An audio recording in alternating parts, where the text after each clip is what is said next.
For 10 years, the Warhammer series of miniatures games has been a favorite of tabletop gamers everywhere. The Warhammer medieval universe of orcs and elves has proven itself through time as an immensely popular game in a market full of such creatures. And the Warhammer 40,000 universe, known affectionately as Warhammer 40K with its Space Marines and Gene Stealers, has become very popular as well. Now Mindscape is hoping to take that popular appeal of Warhammer and translate it into the PC with its upcoming Warhammer strategy adventure titled Warhammer and the first-person action shooter titled Warhammer 40,000 Dark Crusaders. Project manager Manny Granillo explains the first release, Dark Crusaders. We're taking the Warhammer 40K world and bringing it to life with Dark Crusaders. What we're doing is we're taking a storyline and we're intertwining an action engine around it to make an action adventures type of product. The player is going to assume the role of the commander of the Dark Angels chapter that has been given a mission, only to discover that the mission really unfolds into this great ordeal. Then it comes to several star systems, and he must, along with his fellow brothers, must attempt to discover the evil that permeates within and destroy it and cleanse it for the Emperor. Although this is a first-person Doom-type game, the designers have designed it around a storyline developed for Dark Crusaders. In order to keep up technologically with the number of first-person action titles, the designers are throwing in a lot of interesting features. Most noteworthy is that unlike other first-person games, you are not alone in the environment. The idea here is not in the sense of the Doom where you're coming up by yourself or when you play with your head-to-head with your friends, but the idea is before you go down on each campaign, you get to configure your battle squad. And so at the beginning of every campaign or every mission, there's a different amount of resources you have available in your battle barge. The brothers that come with you from the main chapter planet. So you'll be able to select how many Space Marines go down with you. Do I need to mix my squad with scouts or chaplains or terminators, that kind of thing. And you can configure the weapons before you go down, that kind of thing. And you're controlling them through squad commands that you yell out to different formations and that you'll need to master essentially to really to survive. Dark Crusaders will support up to 8 players via network. In team mode, each player can choose which type of soldier they want to be, and everyone works together against the enemy.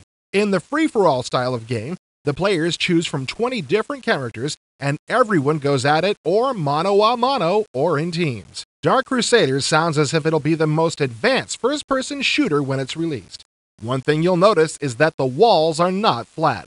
Dark Crusaders uses spline curves to achieve the effect of round and curved walls, so the environment is not limited to straight walls connecting at various angles. The effect will be actual round rooms, columns, bendy walls, spiral staircases, and escalators. The environment is also very interactive. If you encounter a wooden door and you have the right weapon, well, you get the idea. An effort has also been made to give the creatures a life of their own. This means that those ugly space orcs won't be waiting behind the same door every time you play. They move and go about their own business until you can run into them, or they run into you. Manny also told us about the audio features of the game. There will be stereo generation of sound effects, so if a fireball zooms by your head from left to right, you hear the fireball passing from left to right. Sound is something for us that we consider extremely important. For example, when you're walking down hallways and whatnot, depending on what the floor is made out of will determine what the sounds you'll be making. The second release of the Warhammer series will be a medieval strategy adventure game simply titled Warhammer. So we've written a plot, essentially, and all the strategy happens within the plot. And depending on how well you do, you can either end up succeeding with the plot, or you end up going down one of the fail routes where you're not succeeding, although it's not quite as clear-cut as that, because you can also take two slants. You can either be very mercenary, which means you just get as much money as you want, and you can play mercenary strategy. And that means you can buy the best equipment, you can buy the best troops, but you're not getting many honor points. You're in it for the money. And you can win the game on that slant, but you can also play an honorable game, which means you take the honor missions rather than the mercenary cash missions. Although you may not be able to buy the best equipment because you don't have the money, you will get very loyal troops who will actually fight better in the battle. The game itself sounds reminiscent of Warcraft in that the combat occurs in real time and you give your troops orders as the battle proceeds. The designers are keeping pretty hush-hush about exactly how the game will play, though. One of the problems facing the design team was to keep the original feel of Warhammer for the folks who've played before, while making it accessible to someone who's never heard of Warhammer. So essentially the first menu is very simple. You have defaults for everything. If you don't want to work with the statistics, you don't have to. Essentially you can just play the battles out. If you really want to get into stats, you can. There's layers behind everything. So if you really want to tweak everything, you can tweak to your heart's content. So hopefully we'll offer the best of both worlds. I did not want to have a game where you have to be so expert that you have to read through piles and piles of manuals before you can have any fun whatsoever. So it's been designed very much to get people into the game and then to discover the depth later on. With all of the great art that went along with the original Warhammer series, the designers of the PC version had their work cut out for them to make a game that looks worthy of the original tabletop games. Games Workshop gave Mindscape's development team access to all of the original art and designs, so Warhammer on the PC would be immediately recognizable to anyone who's played Warhammer on their kitchen table. This means translating the art, characters, storylines, everything.